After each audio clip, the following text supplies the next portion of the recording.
Honorary President of the Rajya Vakligara Sangha, Shri Kenchappa Gowda, Chairman of the Governing Council of BIT, Shri Dharmesh, my neighbor and good friend Madan Padki, Principal Professor Ashwath, Vice Principal Professor Prakash, Mr. Shivanand Koteshwar, Dr. Ramesh, Dr. Ramanan, Dr. Anupriya, Mr. Parsarthi, Mr. Kumar Nagraj, faculty, colleagues, and young students. Such a pleasure to be here this morning with all of you at what I consider to be a very unique and constructive event. Let me start by asking our students here, do you know how lucky you are? Yes, sir, okay. Come on, let's hear. Yes, sir, right. You are a very, very lucky group of students because it's not every college that puts so much attention to creating the various clubs that you have. We inaugurated a bunch of them downstairs, and we got to see the opportunities, the platform that had been created for students to engage in, creating new models of various kinds of autonomous vehicles and new kinds of materials and a variety of things that I saw there. Now, that's one of the things that makes you a very lucky group of students. But even more than that, what makes you very lucky is that you're in an institution where the management, the teachers and principal, all are committed to changing the way the institution functions, not just for people who are in college at this time, but also for alumni who have passed out over the last 4 or 5 decades. I remember the time when BIT was being established. I was in my late teens. My late uncle, Mr. B.T. Parsarthi, was on the governing board of the Rajya Vakligara Sangha for decades. He was later Advocate General of Karnataka. And he was very, very active in those days in helping to create both BIT and KIMS. These were amongst the institutions that were set up in the late 70s. And it has created numerous opportunities for so many of you. But when you think about how all your potential could be realized in so much more impactful ways, that's where the theme of this 2-day workshop becomes very central. It's about industry, it's about alumni, and of course, it's about academia. And what do I mean when I say there are synergies between all these 3 institutions? See, when you come into college and then you graduate and you look for a job, imagine if you join Infosys. What does the company do? It sends you to Mysore and asks you to get trained for 2-3 months before they let you start to work. However, in most other, in other companies, if you've already had an opportunity to intern with them, to get practical experience during the course of your education, then you'll be able to hit the ground running. Even more than that, when it comes to placement, you will have multiple companies wanting to hire you because the skill set that you acquired in that practical setting makes you by far a superior candidate compared to anyone else who has not had a chance to get exposure in the workplace. So we understand that those sorts of bridges need to be built between academia and industry. And who better to build those bridges than your own alumni? There are so many alumni who have gone out there and done amazingly well in the private sector and possibly in other sectors in other parts of the world. B.J. Arun, who he mentioned as chairman of TiE Global, is my first cousin. We're the same age, in fact. And I know many others who have been outstanding. Prashant Prakash is has now done so well for himself that he's giving back to Bengaluru in so many different ways. So lots of opportunities that exist. But think about what alumni are looking for. They're looking for a chance to give back to the college that gave them the foundation to go out and build a career. And so it's imperative that the leadership of the college puts in the kind of efforts to build bridges. You first have to reach out and create a very good database. It's not that difficult anymore because in every batch there will be people who know where their classmates are. There's social media platforms like Facebook which bring people together regardless of which part of the world they're in, and create a very, very good database, and then find ways to engage with these alumni by having maybe 5-year reunions, 10-year reunions, etc. At IIM Bangalore, where I used to teach for 14 years before I was elected to Parliament, we have a very, very strong alumni network. But an even stronger alumni network, I have been part of two others.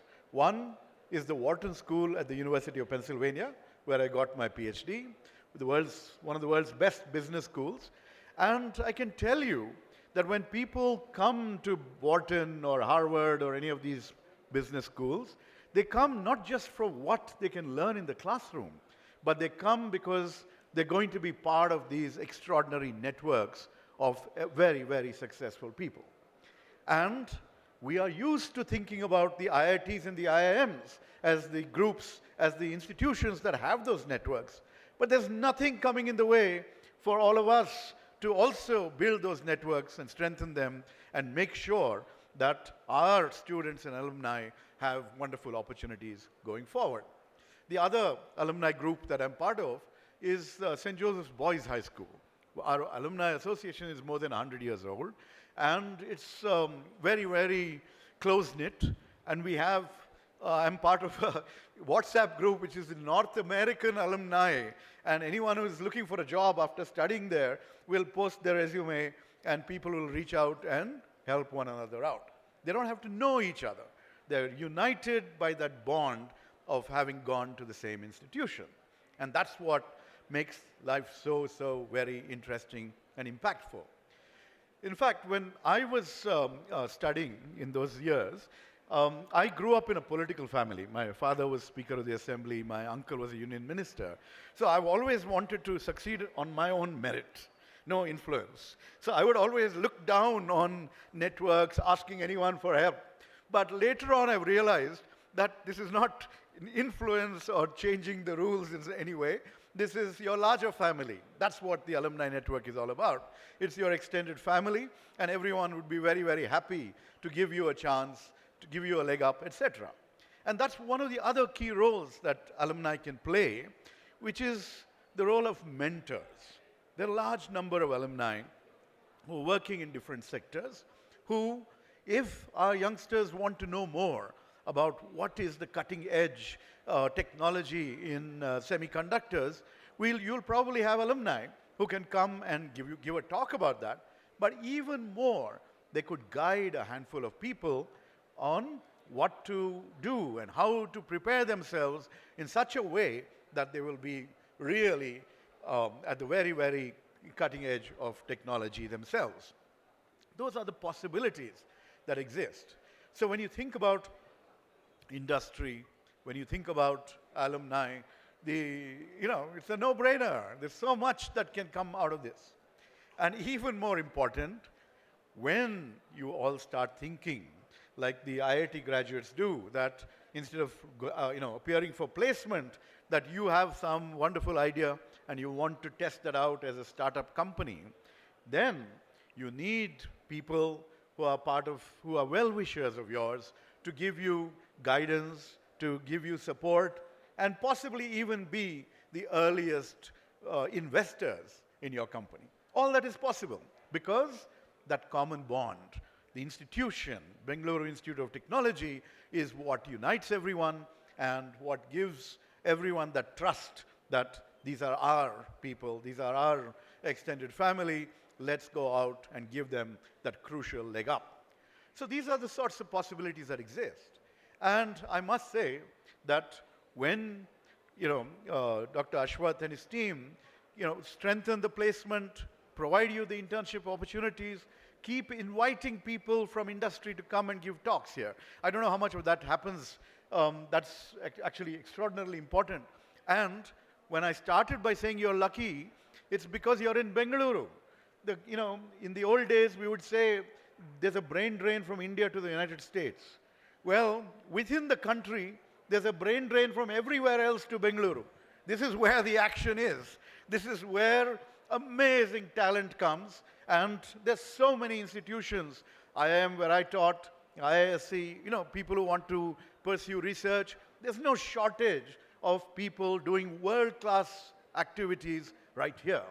If you're interested in cutting-edge research, think about, you want to ask GE, where are your global centers for research? They'll tell you upstate New York, Shanghai, and Whitefield, Bengaluru. You ask Daimler Chrysler, for the people who are making those autonomous vehicles there, where does Daimler Chrysler have their global research center? Right here in this city. Where does Dassault Systems, the one that makes the Rafale aircraft, where do they have their research center? 200 or 300 meters down this same road, KR Road, near Tata Silk Farm. I'm telling you, that's the kind of institutions that exist. And if you look, you'll find that your alumni are there. If they are not alumni, you can still reach out to them. Many people who have come here from industry are people who wish you well and want to contribute, give forward, as we say, and to help students enjoy the kinds of opportunities that we didn't have when we were passing through the same stage of life. So, be serious about these opportunities. Take them up as sincerely as you can. Work within the institution to strengthen the clubs and the networks. Think about your own circles of family and friends and bring this all together, because when you put in that kind of effort with the intention of helping your classmates and juniors and seniors and helping your institution get name and fame, you will make BIT an institution that everyone will choose as their very, very first choice and respect you and all of you in the years to come. So thank you for inviting me, and all the very best for this institution's wonderful industry, alumni, academia event. Thank you very much.